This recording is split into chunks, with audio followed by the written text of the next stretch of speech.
شاید آپ میں سے کچھ لوگوں نے ٹیسلا، اسپیس ایکس اور نیورولنک سمیت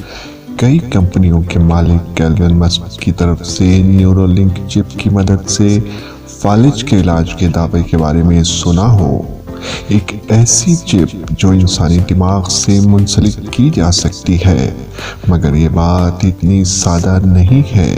اور نہ ہی اس کا مقصد صرف مرگی اور دماغی بیماریوں کا علاج ہے، بلکہ یہ ایجاد نہ صرف آئندہ دہائیوں میں انسانی زندگی کا نقشہ بدل دے گی، بلکہ یہ مشینی یا بائیونک انسان کی طرف انسان کی ایک لمبی چھلانگ ہے۔ مگر یہ بات آپ کے لیے یقیناً حیرت کا باعث ہوگی کہ در حقیقت اس صدی کی عظیم ترین ایجادوں میں سے ایک برین چپ کی ایجاد کا سہرا اصل میں ایک پاکستانی نژاد کینیڈین سائنسدان ڈاکٹر نوید امام سید کے سر ہے، جنہوں نے 2004 میں اس پر ابتدائی کام شروع کیا اور جانوروں پر تجربات کے بعد ایک ایسی چپ کی تیاری میں کامیاب ہوئے جو انسانی دماغ کے ساتھ منسلک کی جا سکتی ہے۔ اگر یہ کہا جائے کہ اس چپ کی مدد سے روزمرہ زندگی کا ہر کام کرنا صرف سوچ کے ذریعے ممکن ہے تو غلط نہ ہوگا۔ خواہ وہ ہوائی جہاز اڑانا ہو، گاڑی چلانا ہو یا کمپیوٹر اور موبائل کے استعمال سے لے کر ہر وہ کام جو آپ سوچ کے ذریعے کرتے ہیں اور اس کے لیے ہاتھوں یا پاؤں کا استعمال کرتے ہیں، وہ اس چپ کی مدد سے صرف سوچ کے ذریعے کیا جا سکتا ہے، بالکل کسی ریموٹ کنٹرول کی طرح۔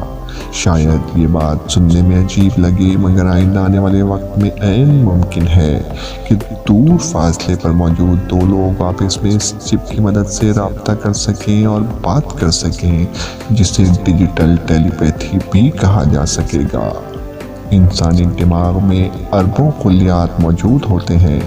جب یہ ایک دوسرے کے ساتھ مل جل کر کام کرتے ہیں تو ان کے تال میل کی وجہ سے سیکھنے، یادداشت اور عمل کرنے جیسے عوامل وقوع پذیر ہوتے ہیں۔ مگر دماغ کے فنکشن کو سمجھنے کے لیے ضروری تھا کہ ایسی ٹیکنالوجی ہو جو ان دماغی خلیوں کے نیٹ ورک کو ریکارڈ کرنے اور ان سے کمیونیکیٹ کرنے کی صلاحیت رکھتی ہو۔ یہ سنگ میل پنجاب کے شہر اٹک میں پیدا ہونے والے ڈاکٹر نوید سید نے عبور کیا اور انسانی دماغ اور کمپیوٹر کے درمیان برین چپ کے ذریعے رابطہ قائم کرنے میں کامیاب ہوئے۔ یہ چپ نہ صرف مشینوں سے گفتگو کر سکتی ہے بلکہ انہیں پیغامات کی ترسیل بھی کر سکتی ہے۔ اگرچہ یہ چپ ابھی ابتدائی مراحل میں ہے اور صرف ہزاروں کی تعداد میں دماغی خلیات سے منسلک ہو سکی ہے، جبکہ دماغ میں اربوں کی تعداد میں خلیات ہیں، مگر مستقبل میں اگر آپ اس چپ کی مدد سے صرف سوچ کے ذریعے ATM سے پیسے نکلوانے سے لے کر کسی کو دماغی کال کرنے تک ہر کام سر انجام دے سکیں گے، اگر کسی کے دماغ میں یہ چپ نصب ہو اور اس سے موبائل کی طرح سگنل بھیجنے اور ریسیو کرنے کا نظام منسلک ہو، تو موبائل کے بنا بھی دو لوگوں کا آپس میں رابطہ کرنا اور بات کرنا بھی ممکن ہوگا۔ اور یہ صرف ابتدا ہے، مگر یہ بات طے ہے کہ برین چپ کی یہ ایجاد